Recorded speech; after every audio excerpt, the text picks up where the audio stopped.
Hello everyone, I just came back from a nice swim and a nice cold beer, and here it is, the game you have all requested. It's Maxime Vachier-Lagrave versus the wildcard Richard Rapport. We are still at day 1 of the St. Louis Rapid and Blitz tournament. Without further ado, let's just enjoy the game, as it's really a nice game. So MVL opens with e4 and Rapport plays e6. So the French defense against the Frenchman.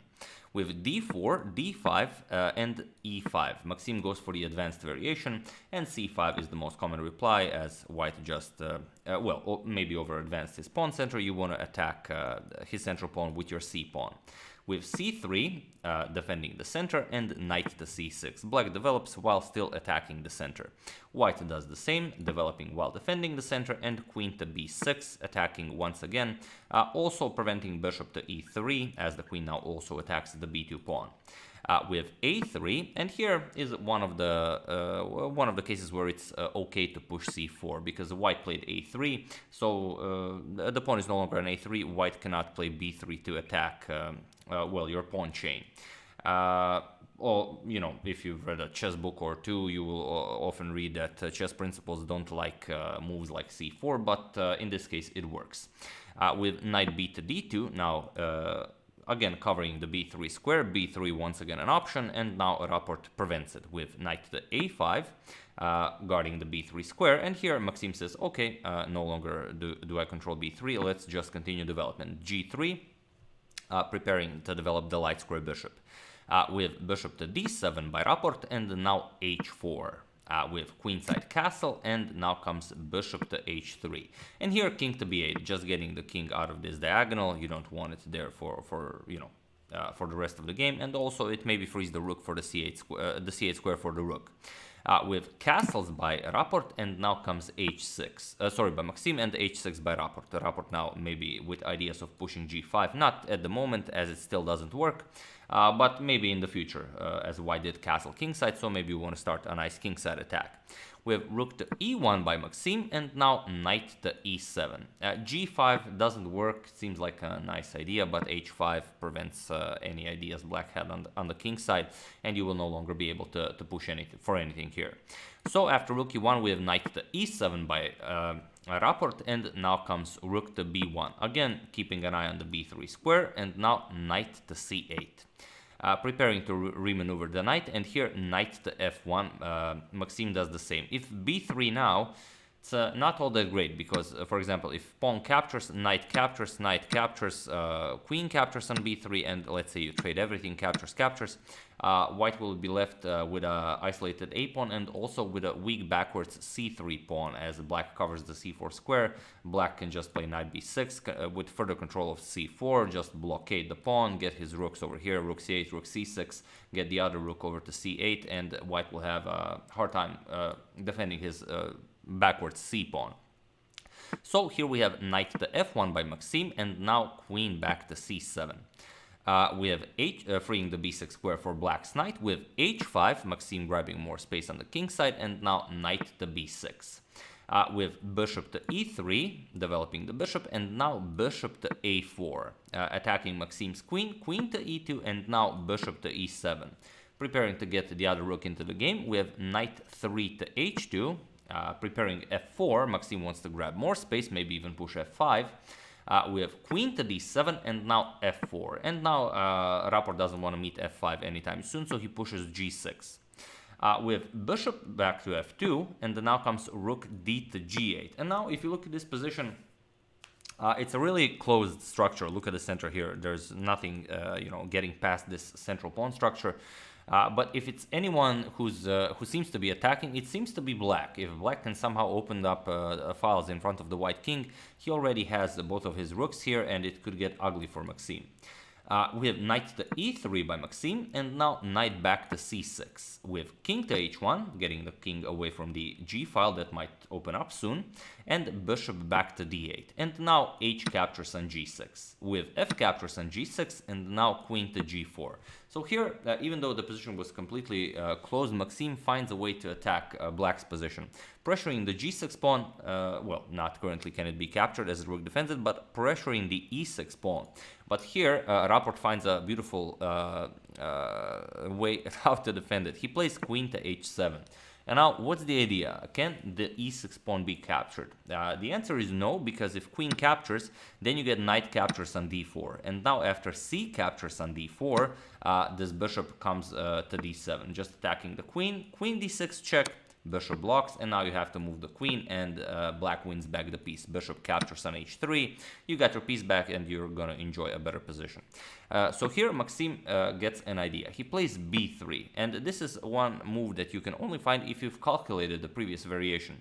The queen captures on e6 doesn't work because captures, captures, captures, and then bishop d7. So play b3, and now of course if bishop captures, then you can capture on e6. The bishop can no longer go back. So Rapport says, okay, I'm just gonna capture with the pawn. He plays c captures on b3, but now Maxime does something, well, excellent. He created here, he just wanted to get this pawn to b3 so he can capture it later. Here he plays queen captures on e6. Now, I know what you're thinking. How does b3 and c captures on b3 allow him to play queen captures on e6 now? Well, the idea is next, and this is exactly why I used this quote above the board, as it perfectly illustrates, well, Maxime's play here.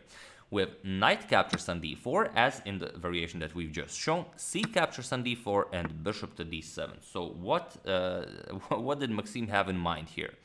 If he moves the queen, queen d6 check, we get bishop c7. It's the same idea, but here Maxime actually played queen captures on d7. He already has a piece as black captured on d4, and now he grabs another one and sacrifices his queen. So Rapport has very little to say here. He has to capture it with knight captures, and now comes rook captures on b3. So the inclusion of b3 was so Maxime can sacrifice the queen and open up the b file for his rooks. Maybe next he can play rook, the other rook to b1. Maybe he can start pushing his a pawn, create an attack against the black king, as he still has his bishop pair. If I could say it in French, I would. Knight to b6, blocking the rook's file, and now a4, preparing a5. And here, if you don't want to lose this pawn, you have to capture the a4 pawn. This is what Rapport does. We have knight captures on a4, and now knight captures on d5. And now, well, Maxime has two pieces for the queen, but if Rapport wants to get anything out of the position, his real strength are the two rooks eyeing the white king. So he has to open up the position and activate the rooks. If he doesn't do that, he's already lost. So he starts with the g5, but Maxime, of course, wants to close the position, so he pushes f5. We have g4 by Rapport, and now bishop back to g2. With knight to b6, going for a trade here, but Maxime just removes the knight. Knight to e3, to use it for later. With h5, preparing h4, but here we have f6. And already, okay, you're down a queen, but your central pawn structure is really starting to look great here. Sorry about the slow coloring, it's really malfunctioning on my laptop. And Rapport continues his push on the king side with h4, and now just king g1. And here, the problem is, if you open up the h file after bishop captures on g3, you don't have anything here. White's bishop pair is really insane, and well, e6 is coming, and you have no ways of breaking through here. The bishop is just gonna keep an eye on the h2 square, and you're not gonna be able to break through here. And in a rapid game, keeping an eye on such a powerful pawn center is not possible.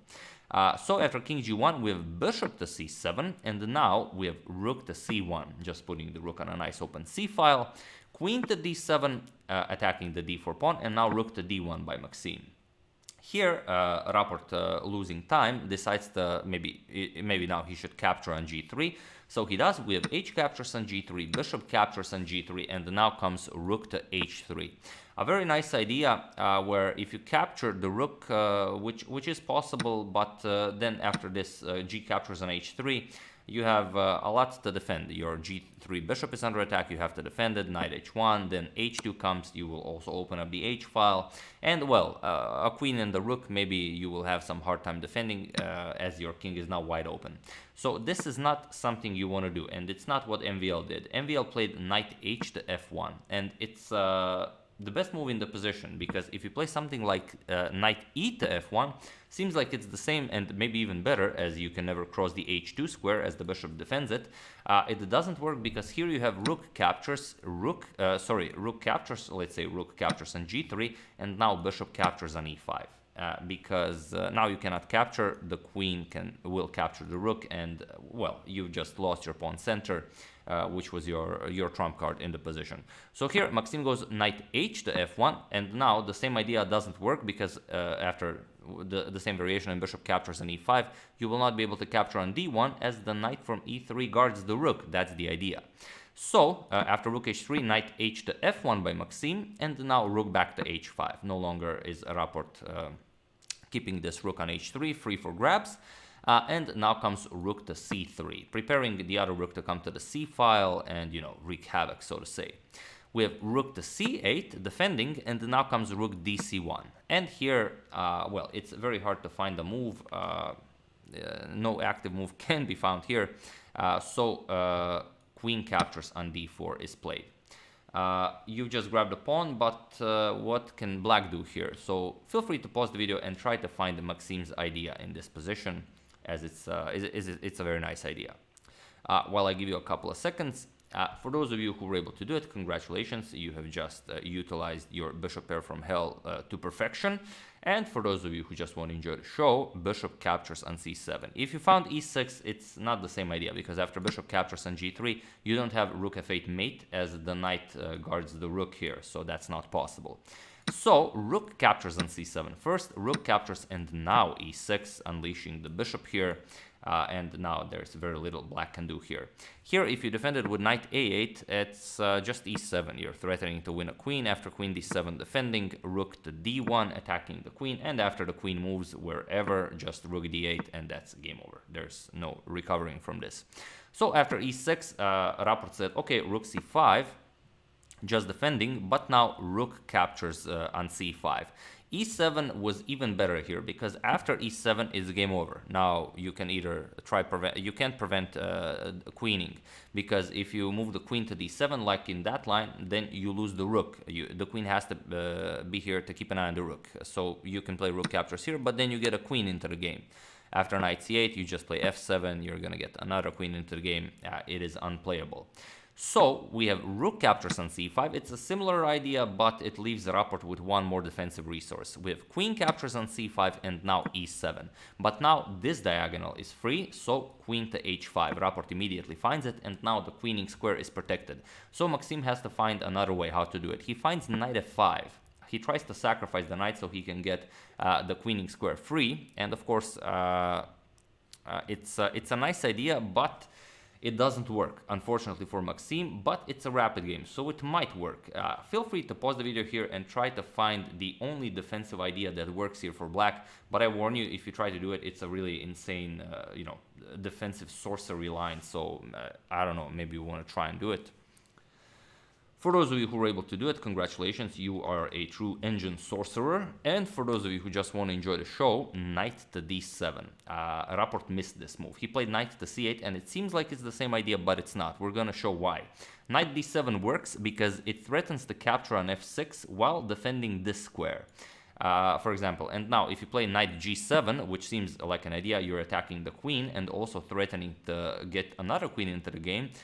Queen c5 is the idea. And now after bishop f2 blocking and attacking the queen, now you play knight captures on f6 and you've defended.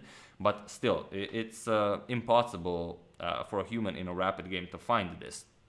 Because after bishop captures on c5, rook captures on c5, now you get a queen into the game, and now you get captures. And still, it's a rook against 3 pieces, but there's no stopping the a-pawn. It's just insane. I was actually just kidding, you know. If you wanted to find it, no one can find this. Bishop e4, just trying to get the pieces how to defend. a4, there's no stopping the pawn. If knight here, threatening knight check to pick up the rook, you just play rook b5. Bishop to d5 is now possible, covering the a2 square, but it doesn't matter. a3, and once white tries to get the other knight into the game, rook b2. You attack the knight and the pawn here. If you attack the rook and the pawn here with knight c4, you just advance the a-pawn. You don't care about the rook, you're getting a queen. And if you try something like, well, knight fe4 or something like that, don't really know, defending the knight, a2 is coming, now you have to give up the bishop. And with only 2 knights without pawns, it's white who will have to be careful not to blunder something here. So this is This is the idea. After knight to f5, knight to d7 could have saved the game for Rapport. But he played knight c8, and it's a different idea because it allows Maxime the winning move. So the winning move, well, feel free to pause the video even now and try to find it. But it's really crazy. If you found that, you are truly like, you know, a monster wizard sorcerer engine user from hell. I don't know how to even spot it, but Maxime played it. Knight to e3, and now it's clear. Knight to d5 is coming, and there's no saving the rook on c7. And this could all have been prevented if this knight came to d7 instead of here. If the knight was on d7, knight to e3 by white would not be possible, because knight captures on f6 would come, and white doesn't have knight d5, as the knight from f6 covers d5. So this is just insane. So, Rapport now tried queen to g6, hoping to meet knight d5 with queen captures on f5, also keeping an eye on the f6 pawn, but it doesn't work. Knight to d5 now defends f6. There's nothing to do here. Bishop captures is coming, so he grabbed the knight, but now bishop captures on c7, and it was in this position that Richard Rapport resigned the game on move 50, as there is nothing more to do here. Once you make a move, king a8 is the only move. You're getting e8 queen, so you grab a queen into the game. You can't get this queen away from the defense of the knight. Queen captures here will be made. You can give one check, queen b1 check, but after bishop blocks, you have to return. Keep an eye on the knight here, and now pretty much everything wins for white. You can push f7, bring another queen into the game. There's nothing to do here. If you push g3, bishop can just capture it. There is no counterplay here. So really an insane game by Maxime. And Rapport, you know, it always takes two to create a brilliancy, but definitely the top game from day one. So I do hope you enjoyed it, as well, pretty much all of you have suggested it. Sorry it took so long for me to upload it, but, you know, I am, you know, enjoying my swims and the nice cold beer. So yeah, as usual, you can check 2 of my previous videos here. Thank you all for watching, and I will see you soon, covering the St. Louis Rapid and Blitz event, continuing the Capablanca saga when I return to my hometown, and checking up on your suggestions as usual. Thank you all, I will see you soon, and have an excellent rest of your day.